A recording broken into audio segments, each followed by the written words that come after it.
ಎರಡನೇದು, ಇವತ್ತು ನಾನು ಮಾಧ್ಯಮಗೋಷ್ಠಿಯನ್ನು ಕರೆದಿರ್ತಕ್ಕಂಥದ್ದು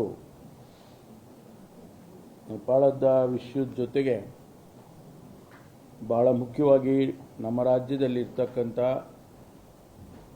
ಗಂಭೀರ ಸ್ವರೂಪದ ಬರದ ಪರಿಸ್ಥಿತಿಯನ್ನು ತಮ್ಮ ಜೊತೆ ಹಂಚಿಕೊಳ್ಳೋದಕ್ಕೆ, ರಾಜ್ಯದ ಜನತೆಗೆ ಗೊತ್ತಾಗಲಿ ಅಂಥೇಳಿ ನಾನು ಇವತ್ತು ಕರೆದಿದ್ದೇನೆ. 1976 ಆದಮೇಲೆ ಜೂನ್ ತಿಂಗಳಲ್ಲಿ ಇಷ್ಟೊಂದು ಕಡಿಮೆ ಮಳೆ ಆಗಿದ್ದಿಲ್ಲ. 76 ನಂತರ ಜೂನ್ ಆವರೇಜ್ ಅಷ್ಟು ಕಡಿಮೆ ಮಳೆ ಆಗಿದೆ. 23ನಲ್ಲಿ ಸ್ವಲ್ಪ ಜುಲೈನಲ್ಲಿ ಒಂದಿಷ್ಟು ಮಳೆ ಬಂದಿತ್ತು 2023ನಲ್ಲಿ. ಆದರೆ 76ನಿಂದ ಜೂನ್ ಆವರೇಜು ಇಷ್ಟೊಂದು ಕೆಳಮಟ್ಟಕ್ಕೆ ಹೋಗಿರಲಿಲ್ಲ. ಜೂನ್ 1ರಿಂದ ಆಗಸ್ಟ್ 26ಕ್ಕೆ 666 ಮಿಲಿಮೀಟರ್ ಮಳೆ ಆಗಬೇಕಾಗಿತ್ತು. ನಮಗೆ expected Reigns on on average 666 millimetre. ಆದರೆ ನಮಗೆ ಈಗ ಆಗಿರ್ತಕ್ಕಂಥದ್ದು 465 ಮಿಲಿಮೀಟರ್. ಅದು ಕೂಡ ಎಲ್ಲ ಸ್ಪೊರಾಡಿಕ್ ರೈನ್, ಕಂಟಿನ್ಯೂಸ್ ಆಗಿ ಎಲ್ಲ ಕಡೆನೂ ಆಗಲಿಲ್ಲ. Against 666, we have received only 465 millimeters. Interior Karnataka, ಒಳನಾಡು ಕರ್ನಾಟಕದಲ್ಲಿ 31% ಮಳೆ ಕಡಿಮೆ ಆಗಿದೆ. ದಕ್ಷಿಣ ಒಳನಾಡಿನಲ್ಲಿ, ಸೌತ್ ಇಂಟೀರಿಯರ್ 41% ಕಮ್ಮಿ ಆಗಿದೆ. ಮಲೆನಾಡಿನಲ್ಲಿ 35% ಮತ್ತು ಕರಾವಳಿ ಪ್ರದೇಶದಲ್ಲಿ 24% ಮಳೆ ಕಡಿಮೆ ಆಗಿರ್ತಕ್ಕಂಥದ್ದು. 24 ರಾಜ್ಯದ 29 ಜಿಲ್ಲೆಗಳ ಪೈಕಿ 190 ತಾಲೂಕು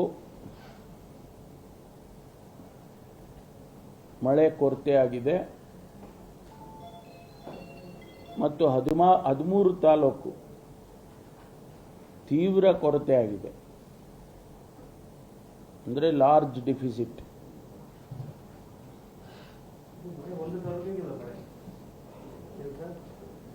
ನೂರ 90 ತಾಲೂಕಲ್ಲಿ ಕೊರತೆ ಅಂದರೆ ನಾರ್ಮಲ್ ರೈನ್ಫಾಲ್ಗಿನ್ನ ಕಡಿಮೆ ಆಗಿರೋದು. ಅದರಲ್ಲಿ 13 ತಾಲೂಕಲ್ಲಿ ಸಿವಿಯರ್ ಆಗಿದೆ.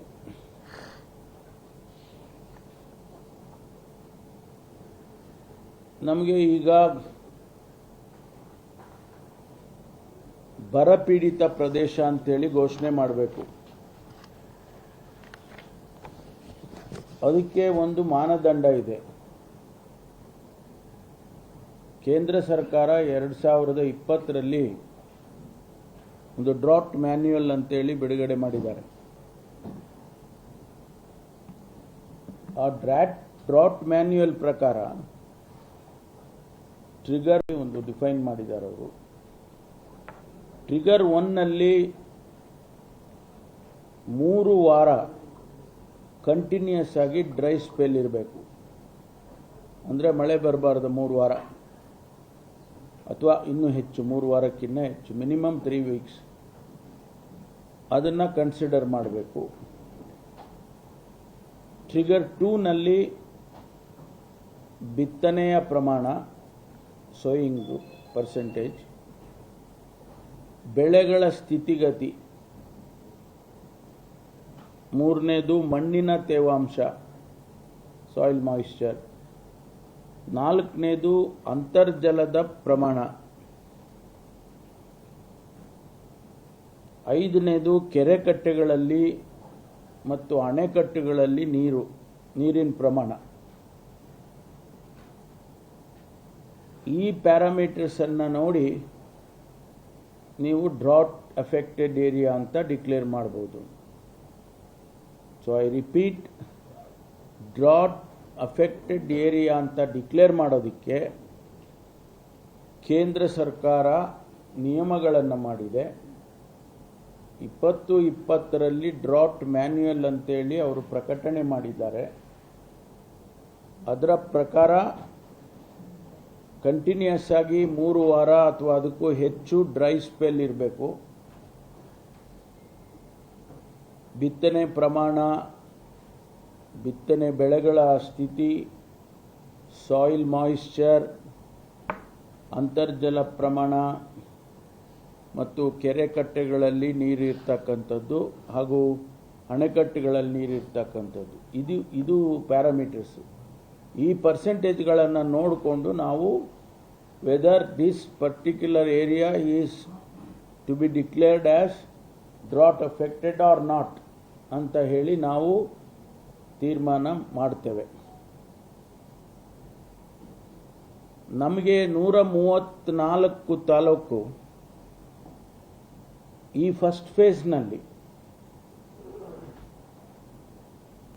ಈ ಡ್ರಾಟ್ ಅಫೆಕ್ಟೆಡ್ ಏರಿಯಾ ಅಂತ ಡಿಕ್ಲೇರ್ ಮಾಡೋದಕ್ಕೆ ಅಂದಾಜು ಕ್ವಾಲಿಫೈ ಆಗಬಹುದು ಅಂತೇಳಿ ನಾವು ನಮಗೆ ಸಿಕ್ಕಿದ್ದ ಡೇಟಾ ಪ್ರಕಾರ ಅಂದಾಜು ಮಾಡಿದೋ